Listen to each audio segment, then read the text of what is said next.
नमस्कार, शारदा डायरीज में आप सबका स्वागत है। आज हम केदारनाथ ज्योतिर्लिंग के बारे में बात करेंगे। केदारनाथ ज्योतिर्लिंग भारत में स्थित ज्योतिर्लिंगों में से 5वें स्थान पर है। ये धाम उत्तराखंड के हिमालय पर्वत की गोद में स्थित है। अत्यधिक ऊंचाई पर स्थित होने के कारण सर्दियों में यहाँ भारी बर्फबारी होती है और इस धाम तक पहुंचने के सारे मार्ग भी भारी बर्फबारी के कारण बंद हो जाते हैं। इसलिए केवल 6 महीने ही ये मंदिर दर्शन के लिए खोला जाता है। भारत में इस पवित्र स्थल को बहुत बड़ा माना जाता है। केदारनाथ भगवान शिव का अत्यंत प्रिय स्थान माना जाता है। इस मंदिर के 3 तरफ पहाड़ हैं और यहीं पर 5 नदियों का संगम स्थल भी है। मंदाकिनी नदी यहाँ बहुत ही तीव्र गति से बहती है। इसी नदी के किनारे केदारनाथ धाम स्थित है।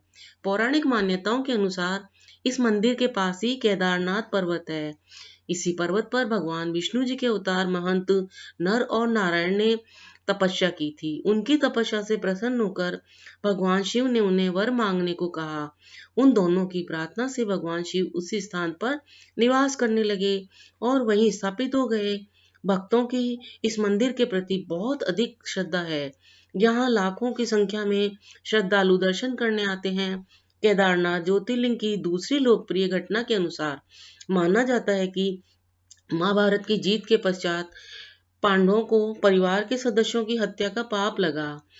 पांडव इस पाप से मुक्त होना चाहते थे और भगवान शिव जी का आशीर्वाद पाना चाहते थे, लेकिन शिव जी पांडवों द्वारा किए गए इस पाप से नाराज थे। पांडव शिव जी के दर्शन पाने के लिए काशी गए, लेकिन पांडवों को काशी में भी शिव जी के दर्शन नहीं हुए। उन्हें ढूंढते ढूंढते वे हिमालय पर्वत पर गए और वहां पर भी शिव जी ने उन्हें दर्शन नहीं दिए। इसके पश्चात भगवान शिव केदारनाथ चले गए और वहां बस गए।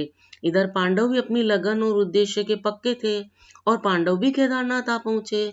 जब भगवान शिव जी को पता चला कि पांडव भी केदारनाथ आए हुए हैं, तो उन्होंने स्वयं एक बैल का रूप धारण कर लिया और अन्य पशुओं के झुंड में शामिल हो गए। पांडवों को भी इस बात का संदेह था और तभी भीम ने अपना विशाल काय रूप धारण किया और दोनों पहाड़ों पर अपने दोनों पैर फैला दिए। यह देखकर अन्य सभी पशु तो भीम के पैरों के नीचे से निकल गए, लेकिन बैल रूपी भगवान शिव वहीं रुक गए। जब बैल वहां खड़ा था, तभी भीम ने अपना पूरा बल लगाकर उस बैल को पकड़ लिया, लेकिन बैल उसी समय धरती में जाने लगा। तभी भीम ने बैल का पिछला पीठ वाला भाग पकड़ लिया। भगवान शंकर जी पांडवों की भक्ति और दृढ़ संकल्प देखकर बहुत प्रसन्न हुए और उन्होंने उसी समय पांडवों को दर्शन दिए और पाप मुक्त कर दिया। उस समय के बाद भगवान शिव की बैल की आकृति को ही केदारनाथ धाम में पूजा जाता है। ऐसा माना जाता है कि जब भगवान शिव बैल के रूप में धरती में समाये, तब धड़ के ऊपर का भाग काठमांडू जो नेपाल में है प्रकट हुआ। तब वहां यह पशुपतिनाथ के नाम से प्रसिद्ध हुए। शिव जी की भुजाएं तुंगनाथ में, मुख रुद्रनाथ में और नाभि मध्य में और जटा कल्पेश्वर में प्रकट हुई। इसलिए इन चारों जगहों सहित केदारनाथ को पंच केदार भी कहा जाता है। इन सभी जगहों पर भगवान शिव के भव्य मंदिर स्थापित हैं। केदारनाथ मंदिर एक ऊंचे चबूतरे पर बनाया गया है। राजा केदार भगवान शिव के बहुत बड़े भक्त थे।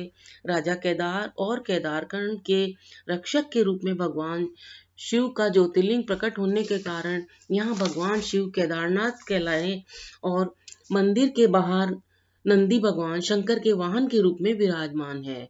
मंदिर के प्रांगण में द्रौपदी सहित 5 पांडवों की मूर्तियां स्थित है। गर्भगृह में एक नुकीली चट्टान को भगवान शिव को सहाशिव के रूप में पूजा जाता है। यहाँ आने वाले श्रद्धालु भगवान शिव के ज्योतिर्लिंग के दर्शन करके अपने आप को पापों से मुक्त करते हैं। साथ ही देवभूमि उत्तराखंड के प्राकृतिक सौंदर्य का भी लाभ उठाते हैं। यहाँ का प्राकृतिक सौंदर्य बहुत ही मनमोहक है। जब भी मौका लगे आप इस पवित्र मंदिर एवं उत्तराखंड के देवभूमि को अवश्य देखें। अगर आप सभी को मेरी ये जानकारी अच्छी लगी हो तो कृपया वीडियो को like, share, subscribe and comment करके मेरा उत्साह अवश्य बढ़ाएं। वीडियो देखने के लिए आप सभी को बहुत बहुत धन्यवाद।